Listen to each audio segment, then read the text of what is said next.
You're tuned in to the Behind the Ears podcast with Uncle Danny and Mr. Chris, because everybody does Disney differently.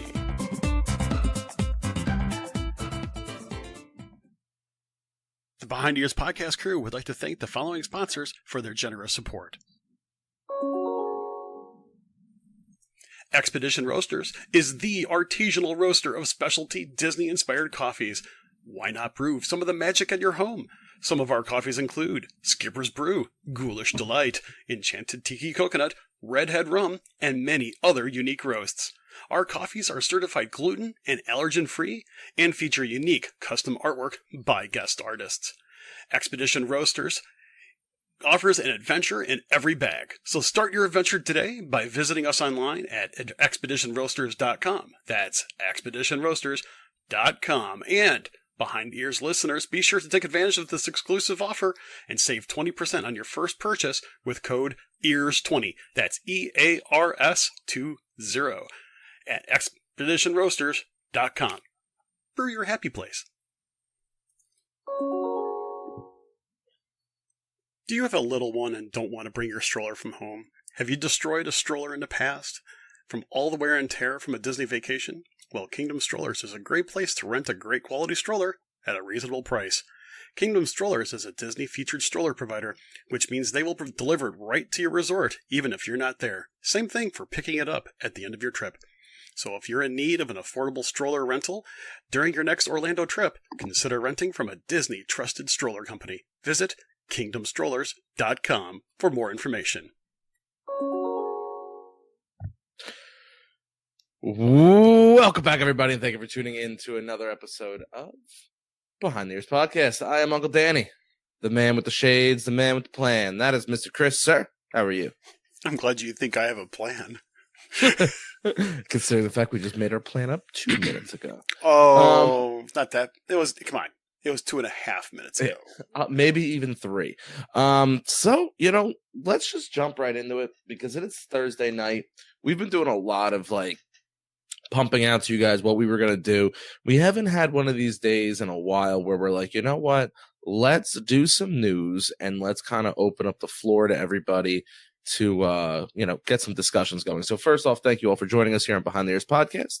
We appreciate all of that. We hope you all have a wonderful rest of your work week. Enjoy that early weekend. And don't forget to share the show out when possible. But I want to touch on something where it's short. So what I'm going to ask you guys is, we don't ever ask for money. We don't do GoFundMes or Kickstarters. But if you all can give me $1 and then get 3 of your friends to give me $1 and we make this giant pyramid, I can get us into Club 33. That's right.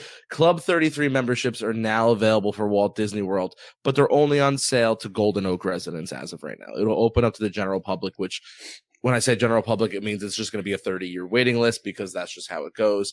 But if you lived in Golden Oaks, which is the Disney's premier residential area, which I've never seen a home under $1.3 million for sale in there. It's $1.6 million. Get it right, dude. Oh, excuse me. The initial registration cost is $25,000 with an annual dues costing roughly $15,000. So you might say to yourself, wow, I can get in. Well, here's the thing. That's just to get you in the door. That's it. That's just to get you in the door. You still got to pay for food. You still got to pay for liquor. So good luck. But, it's some exciting news. Excited to see what it looks like. Me and Chris will probably never step foot in there. Maybe once, if we're lucky. But probably doubtful that we get in. It will not be because me or Chris have the ability to get in. It's going to be one of those, you get lucky. And, you want to come in with us? Yes. Let's put it this way. I paid less for my car, new, than the initiation fee. I think I paid $24,000 for my car, new, 7 years ago. And it still wouldn't have come close to what it would be to actually, be a part of Club 33. I am, first off, I want everybody to know something. I'm not poo-pooing the idea of being a part of Club 33. I think that, it is definitely going to be exclusive. They're going to do different things at each of the parks.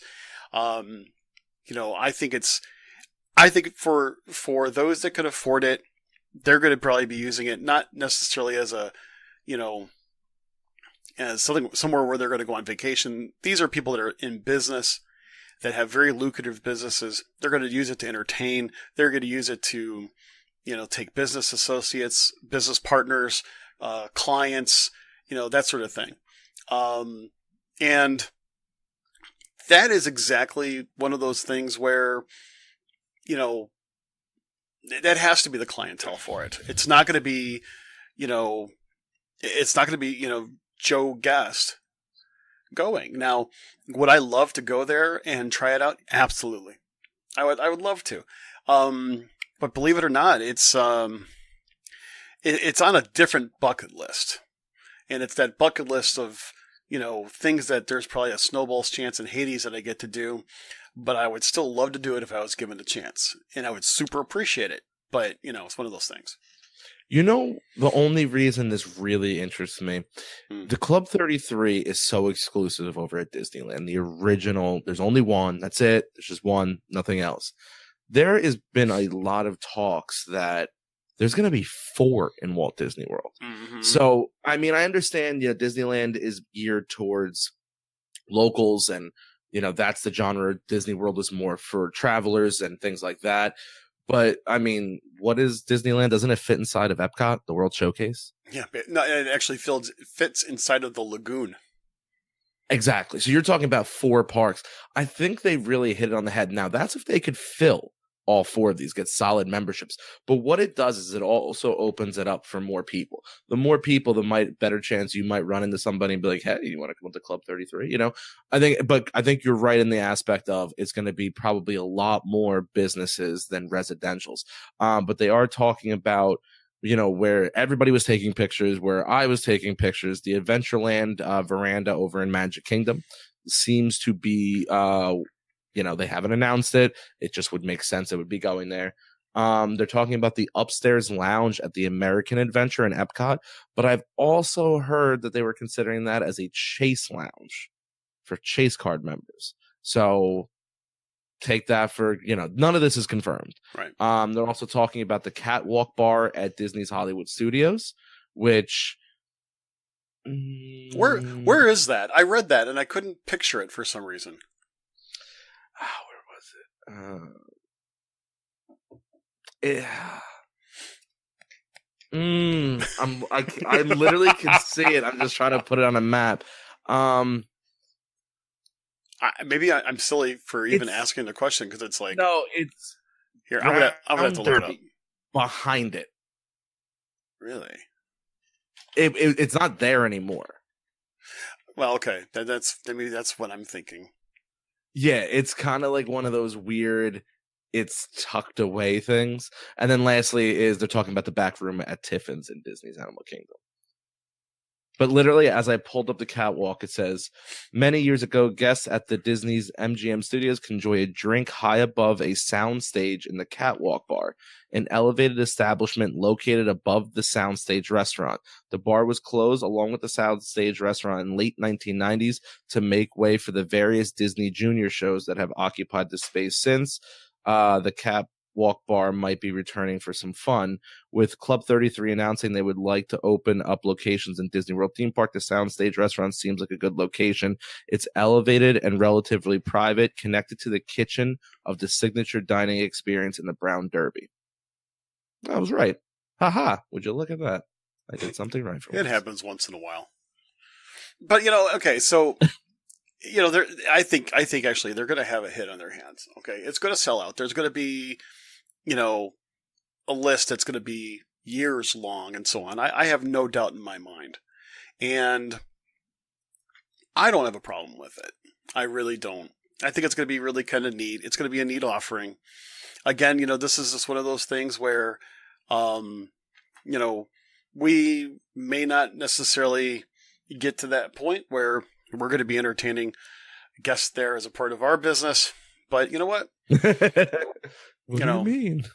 Well, can only write off so much on your taxes before they start wondering. Before the IRS is like, what do you guys do? Yeah, they're like, guess, Mr. Saletta, we'd like to talk to you and Mr. D'Angelo about tax year 2018, 2019, and 2020. You have it. We love the people at the IRS. Please don't audit. That's basically what it comes down to. And I sound like Mr. Smith from The Matrix. But you got anything else you want to add to that? Because I think that's a pretty cut and dry topic. It's and it's not a disrespect against anybody, but I would say a large majority of us are never going to step foot inside there. I think it's actually kind of interesting and actually a really good marketing deal to actually approach those at Golden Oak first. I mean, people who live at Golden Oak, they obviously are part of the 1%. To deal with, to have, beautiful multi-million-dollar homes. Nothing wrong with that. That's cool. That's groovy. They have HOA fees that are like $25,000 a year or something like that, give or take. Hey, I'm fine with that. And they're the right people to market this to right off the bat.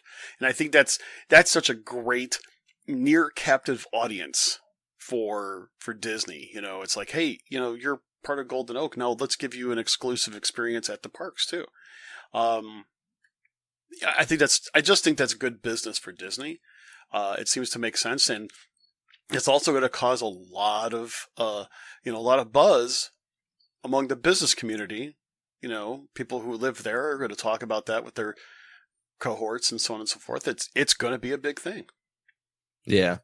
So let's get on to the other news that I was surprised. I was at work today, so I wasn't able to really go through a lot of the comments, but I just flipped it over on the WDW community, and I was like, let me see what reaction it gets. And I was able to read a couple of first comments that came in, and I was pretty shocked about some of them.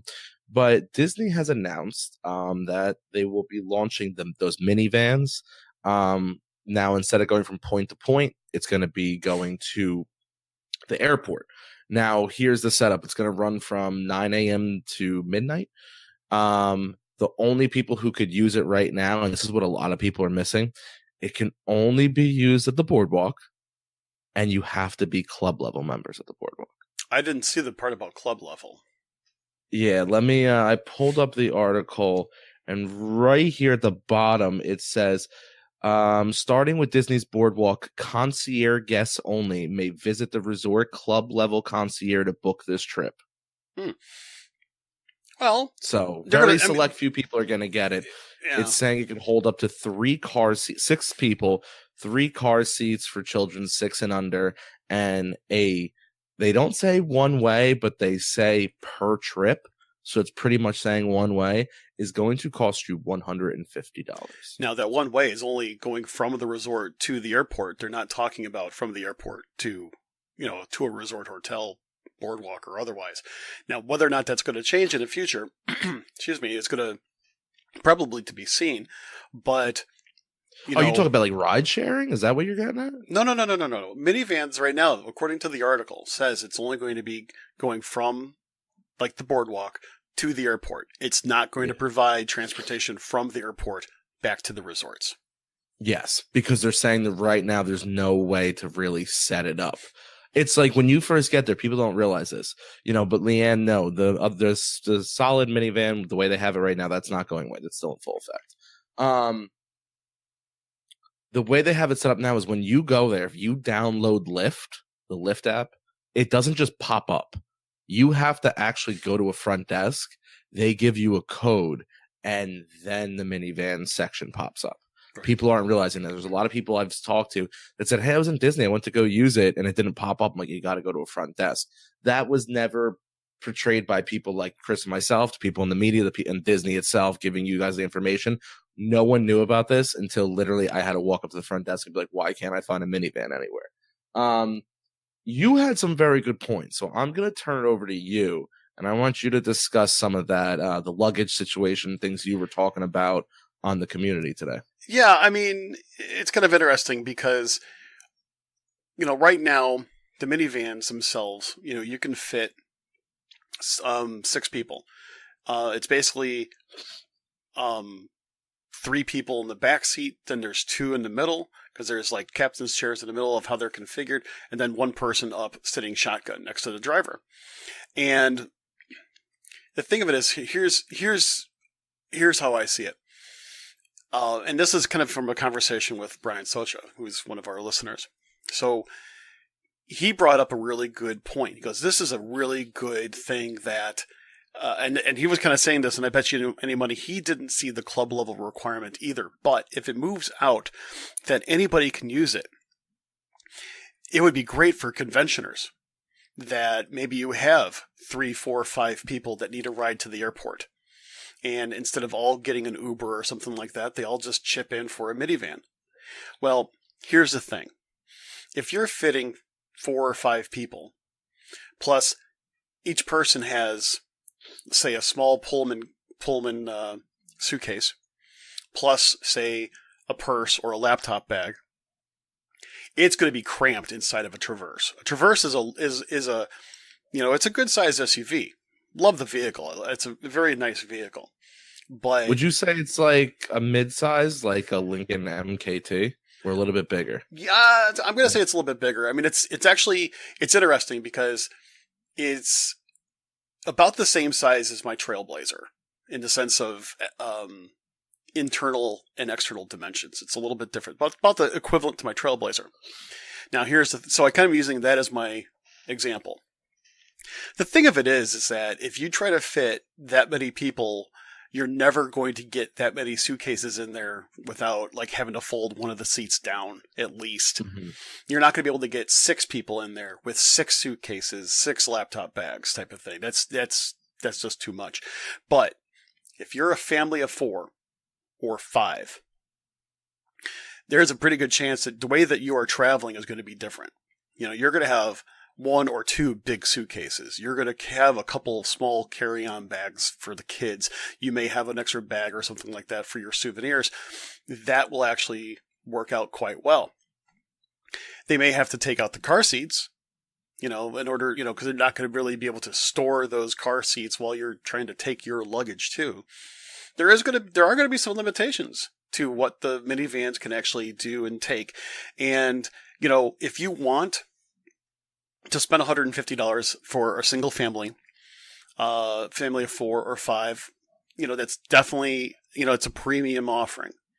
If you're a conventioner that you're trying to split the cost with 2 or 3 other people, it could be a fun way to end your, convention experience at Walt Disney World. This is I think that's a perfect type of example for that, because it's going to cost you, $20-$30 easy if you just grabbed an Uber to the airport, maybe even a little bit more depending on, time and surge pricing and all that other jazz, where, all you got to do is have 3 people throw in a 50 and you get yourself a ride in a cool minivan, and it's basically a concierge ride.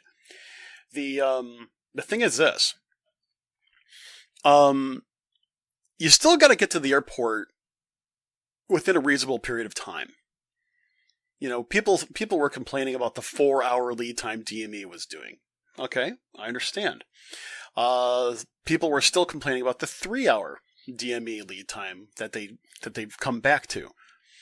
I understand that, but sometimes Orlando International Airport gets backed up, and you need that extra time. Some people just don't get it. And when you're traveling as a family, it's actually more important than if you're a single person like you, Danny, that, you have a little bit more flexibility in how you get from point A to point B, because you're not dragging kids around with you.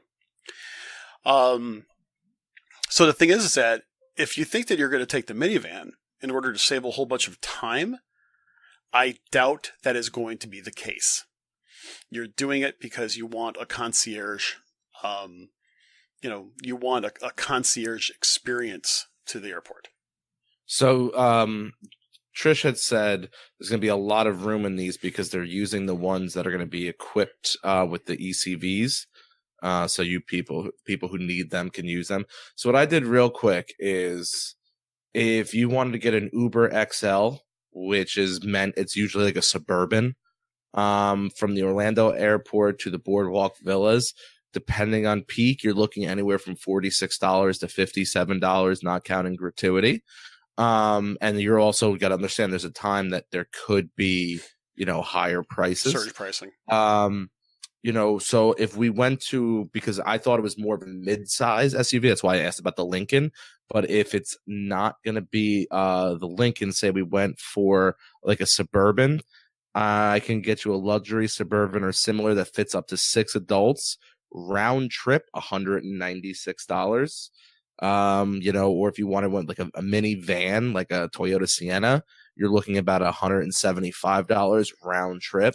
So no matter how you shake it, this is going to be more expensive. I think I think at this time it is. It is going to be more expensive, and regardless if they're going to, if they are going to be flexible and be able to use the accessible vans for the purpose of larger groups, hey, that's great. That does, you know what? To tell you the truth, that takes care of the concerns that I would have, or at least with the example I had. But if they're, and I know they don't have as many of them as they do the Traverses. So the fact of the matter is that you're limited in the sense of availability at times. Because if they're also doing regular minivan runs on property, they're not necessarily going to be available for you to do your trip. Literally, but the prices I just told you guys, you can rent a car for cheaper in a day that you could do all of this. True. The thing is, I don't know what site you were particularly looking at. I was looking at a site that actually had very similar prices, and even to have, a town car service, or like you said, actual small minivan service. One way was $75 to $85, depending on where and when. So the thing is that you are paying for a concierge type of service, and and I don't have a problem with that. To me, taking DME is fine. I don't have a problem with it at all. I think it works out. I think it actually works out pretty well. I know that some people have had issues with DME, and I guess I'm fortunate enough to not have had any issues with DME, either going from the airport to Disney or from Disney to the airport. I've never felt like I was in a hurry. I never felt like there was going to be a problem. But you know what? If I wanted to have a concierge experience, I would probably consider doing this, especially if I was splitting it with, like, say, another family or another couple that I was traveling with, and we just wanted to, do something fun, So that's my take. Your mileage may vary. Taxes not included. Void where prohibited by law. Residency restrictions are in place. It appears that Danny is actually somewhat of a frozen state, so just give me a shout out, give me a thumbs up, give me something if you could actually still hear me. I'll continue talking. So that was what we wanted to talk about in the sense of the minivans. And I do think that is going to be something that's really cool. All I know is my wife would love to be able to take one of those minivans home. She would love it if I was able to put a wrap on my, hello. Hey, you're back. My wife would love it if we were able to do a wrap like the minivans on her truck. That would actually be really pretty cool. I really liked that idea. So, I just may do that for her someday. I don't know what it would do for the resale value, but I think that would actually be pretty darn funny. It's like, hey, my wife's been spotted. Do-do-do. All right, the jokes don't get any better, folks. And I just heard the groans of thousands of people that download our show and say, "Oh man, really, Chris? Hey, it's late on a Thursday. I'm pretty tired, but that's okay. Love hanging out here with everybody." So, one other thing that Danny and I wanted to talk about a little bit, and I'm going to try to work off some of the comments that I see here on the screen. So, the questions that I have is that question I wanted to pose to everybody is this. On Tuesday's show, we were talking about some food stuff, obviously, right? And I was trying to ask Danny, right? And unfortunately, I did a stupid thing. I asked him right before the end of the show. And I wanted to ask the question, what did he think? In fact, Danny, what do you think? I have 4 windows pulled up doing the Nice. show right now. Sweet. Well, what do you think about the idea, like, to do the usage of the dining plans? Do you think when Disney introduced them, do you think it improved the dining experience overall for people either using the plan or not using the plan? Or do you think it actually hindered innovation in dining at Disney for those of us who are foodies? I mean, do you think that with the dining plan, it obviously provided a feature in vacationing, but do you think it hindered things such as new or improved menu items, food quality, service, the ability to get into different dining establishments? Obviously, I'm giving you a whole wide spread, and wherever you want to go with it, feel free to go with it. What do you think? Because I've got a pretty strong opinion on it. I think it hurt the lines and hurt reservations, but I don't think it overall hurt the quality of food. I think the quality of food is the quality of food.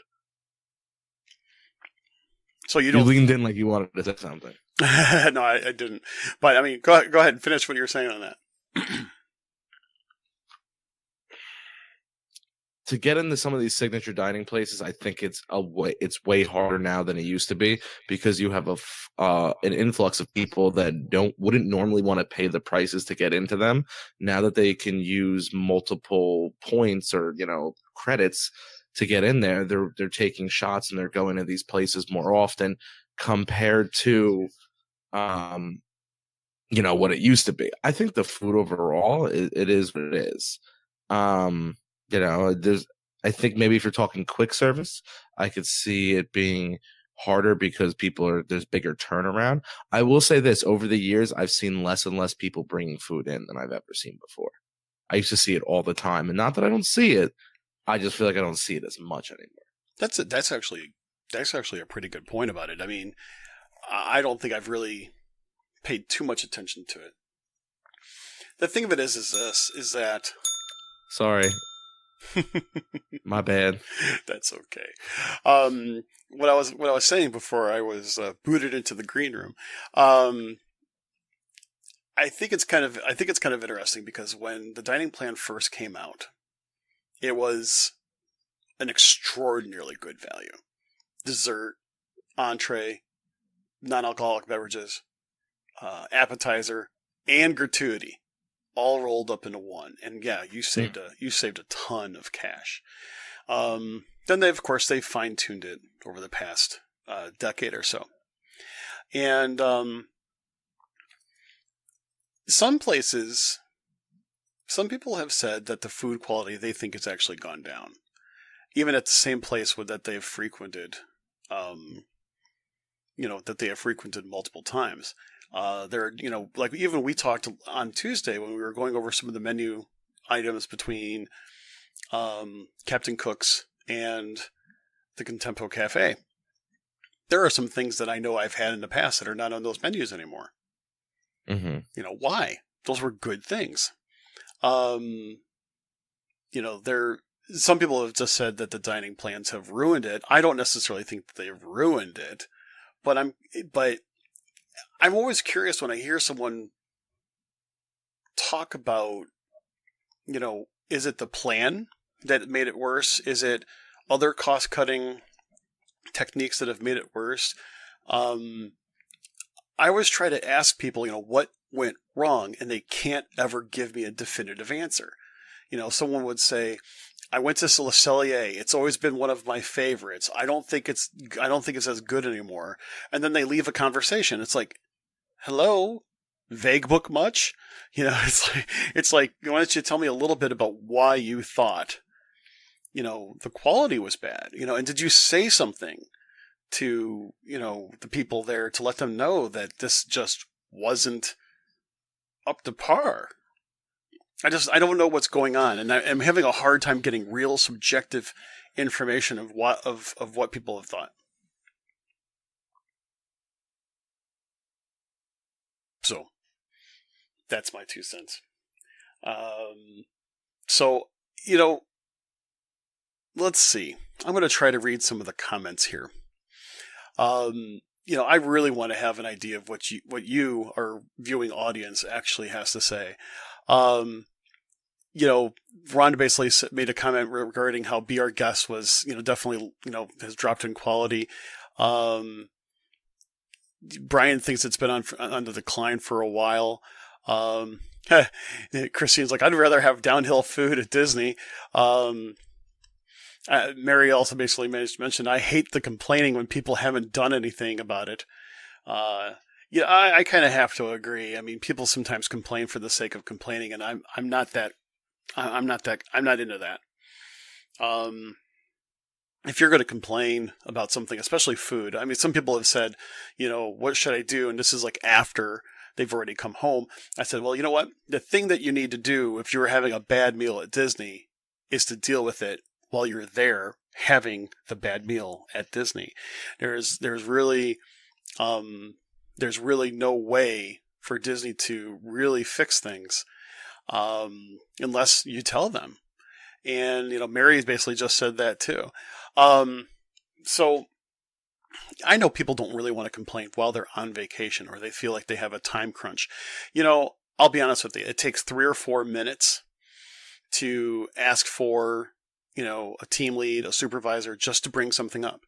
And, they'll try to make it right, especially like if you get something, if you get a meal and it's just absolutely horrible, like, you get a steak, you ordered it medium well and it comes out still mooing, hey, say something, don't eat something you don't want to eat that's not cooked the way that it should be cooked. One time I accidentally got a burger from a quick serve place that, let's just say, it was red on the inside. That's how it's supposed to be. Not when you're at a quick serve place, though. If it's something that it's cooked to order, that's one thing. But if you're getting it, a quick serve place, and all of a sudden it's kind of bloody. I've only had it happen once out of probably the 100 burgers that I've eaten at Disney. It's only happened one time, and I didn't make a big stink. I just kindly went up and said, you know what? No.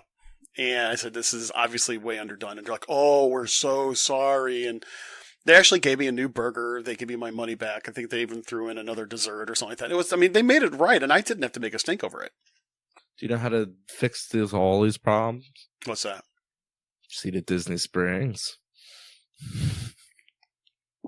No, but seriously, even those restaurants, though, I feel are getting more crowded than they ever were.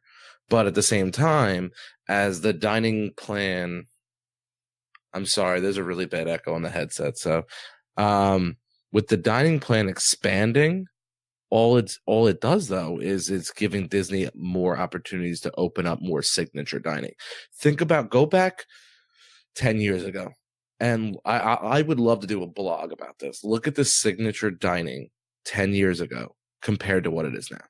I mean, you can argue the fact the lines are longer, that the food is worse in certain aspects, but at the same time, you have way more options now than you've ever had. Yeah, I would agree with that. I would agree that there are so many, not even just signature dining, mm-hmm. but just better dining, or upscale dining places that you can go that don't necessarily always take 2 credits.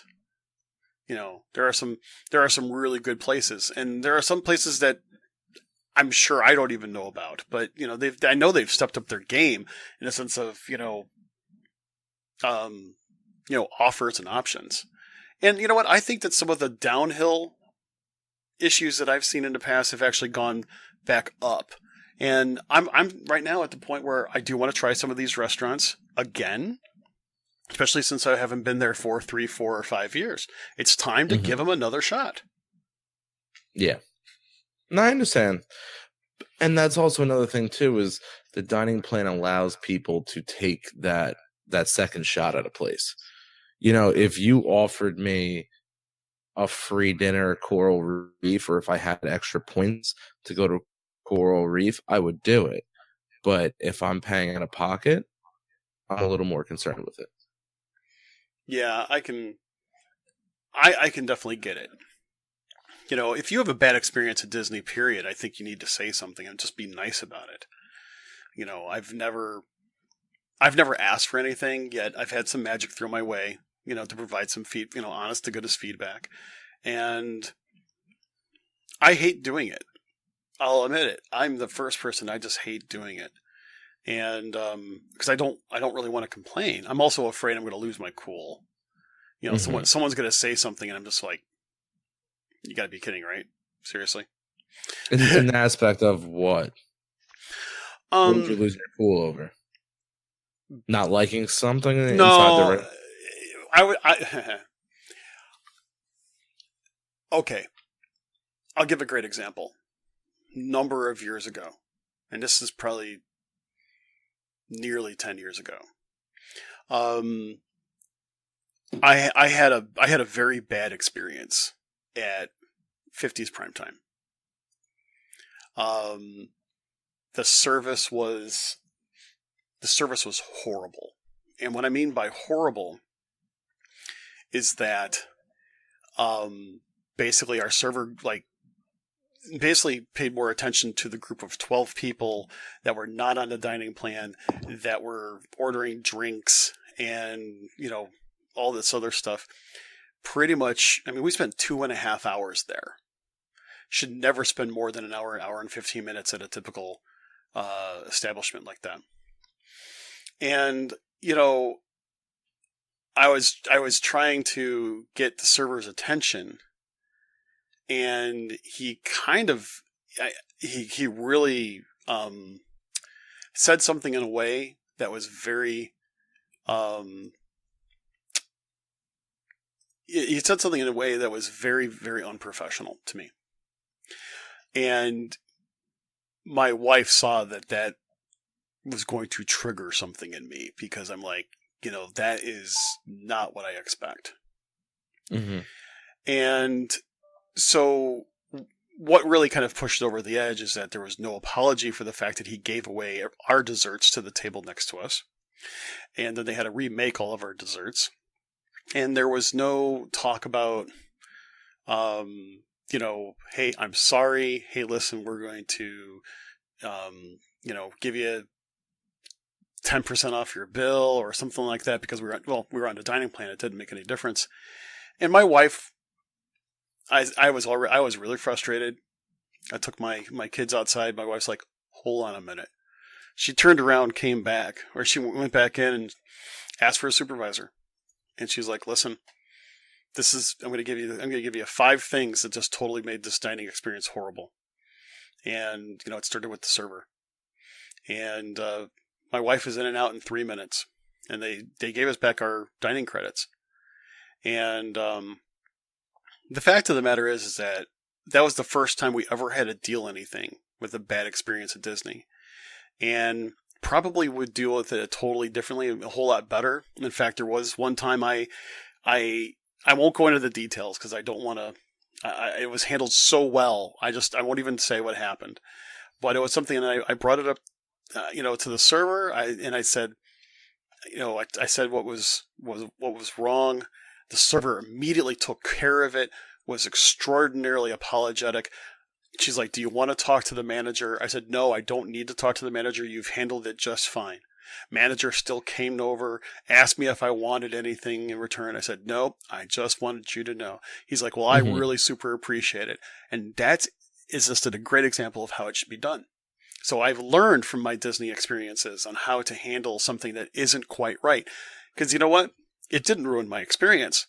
I wanted to make sure that it didn't ruin anybody else's in the future. So that's just me kind of rambling a little bit about that, but no, but you need that in restaurants.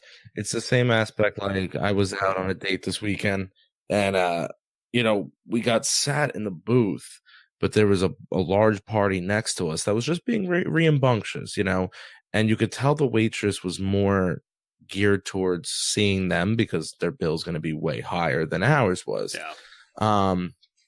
And it just took a while. They got the drinks messed up. The food was taking forever.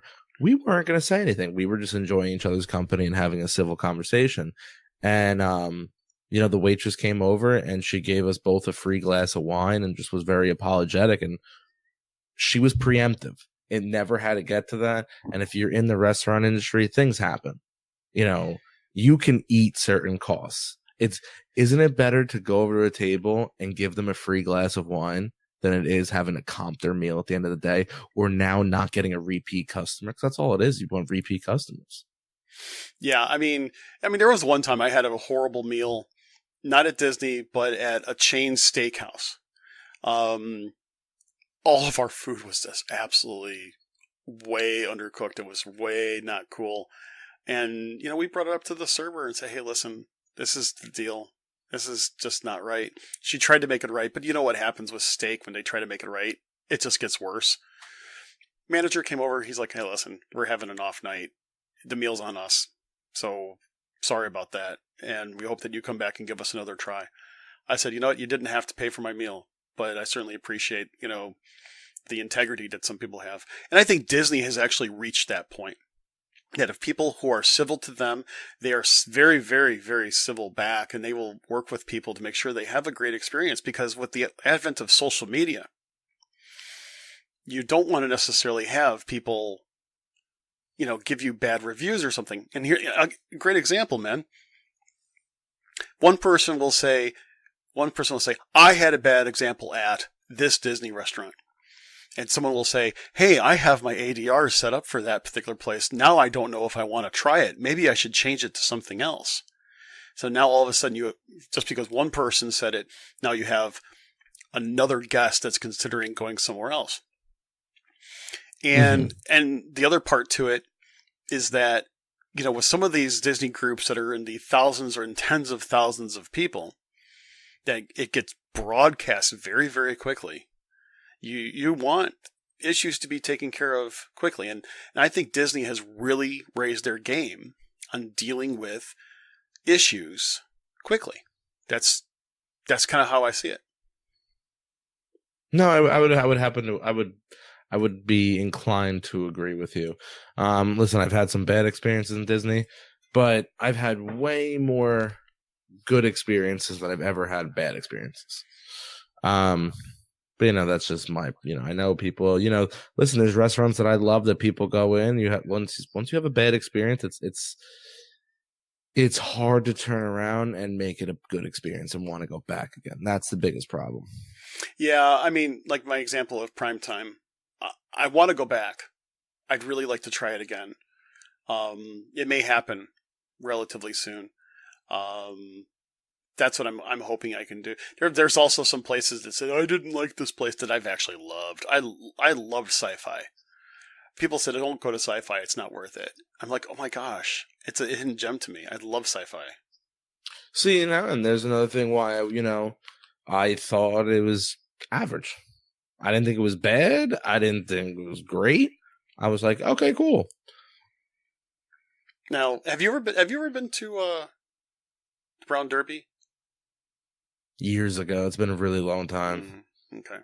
I'll say I was very pleased when I went there. I really enjoyed it. And it is a signature dining. It's a 2-credit type of place, and I really enjoyed it. I want to do the lunch or dinner with an Imagineer they offer. Oh, I would love that. I think that would be so cool. One of these days. Yeah, I think it's like a party of 10. It's like 10 of you. I mean, you don't need 10 people. You can go by yourself, but it was kind of cool. I was reading into it. It's not terribly expensive, but it sells out very quickly. Yeah, I would really love to do something like that sometime in the near future. You know what? You know what would be cool? If we got enough people to come down all at one time and we do a meet, a Disney, Behind Ears podcast meet with a Disney engineer. That would be cool. Yeah. That would be then cool. You really get to ask the hard-hitting questions. It's like, I want to go in there with like a tape recorder. Like, let's do this. I'm going to make this an interview with lunch. But I know I'd get people. It's like, so what was it like to do this? And it's like, no, these are not important questions. I want to know how things were built. You have any blueprints? Just sketch it out for me on a napkin. Tell me, is it true that everything is built by the lowest bidder to exact specifications? That's my line. I would never do that to an Imagineer. No, not that's no wrong. Bad. Bad. Bad. You got anything final for the show? I know tonight's episode is a little bit a little discombobulated because of some tech issues. But that's okay. I still enjoyed the conversation. Do we have anything from our viewing audience that we can either answer, bring up, or enhance the rest of our conversation tonight? He's thinking. No, people have just been really agreeing with us. Yeah. It's been tough to read it because the screens are all crazy, but yeah, the show went on. Yeah, I mean, if that's do you have anything you want to add? I don't. I've really enjoyed this conversation. I really needed it tonight. It's been a really crazy day, and in case people don't realize, Danny and I have day jobs right now, and this is definitely a highlight of our day, and it was just a tough day. And I'm glad to be here, glad to see everybody here. So I love to see, and you know what I also love to do? I love to read everybody's comments tomorrow morning. When I actually come into my office early before work, and I love to read everybody's comments because we're just not able to get to all of them on the show. So I do take a look at them, and hopefully I will. And I don't necessarily respond to every last one of them, but I do read all of them, and I'll like some, I'll respond to some. I just love that. It's the best part of my Friday. Yeah. All right. With that being said, don't forget to follow us on social media platforms. Facebook is Behind the Ears Podcast, Instagram Behind the Ears Podcast, and Twitter Behind the Ears PC. Any listener questions, comments, or concerns, please email us at behindtheearspodcast@gmail.com. You could always go over and watch some of our older shows on YouTube with Behind the Ears Podcast channel. And lastly, don't forget to go on iTunes, rate and review the show. And as Trisha says, don't forget to join the WDW Community Facebook page. We do apologize for the technical difficulties tonight and the constant head moving and removing of equipment like I just had to do again. Hey, such is life when you go live. Things break. With that being said, everybody, I hope you all have a great weekend. Stay tuned this weekend. I keep a close eye on either the WDW community page or the Behind the Ears podcast page. You never know what could happen on a weekend. So with that being said, guys, I am Uncle Danny. I hope you all have a great, safe, wonderful, healthy, warm, cool, depending on where you are in the country, weekend. Have a good one. And I'm Mr. Chris. Hey, thanks a lot for joining us. We're really glad you're here. Don't forget to subscribe to the show over at Apple Podcasts, iTunes, Stitcher, TuneIn Radio, iHeartRadio. Ask Alexa to play us. Go ahead and ask Google Home to play us. Go over and find us at Google Play. Subscribe to the show so you get every cool episode right when it comes into play. But by all means, again, we just thank you for being here. Thank you for supporting us. We really are glad to have you here. And we can't wait to talk to you again. But until next time, we hope you have a magical day. Take care.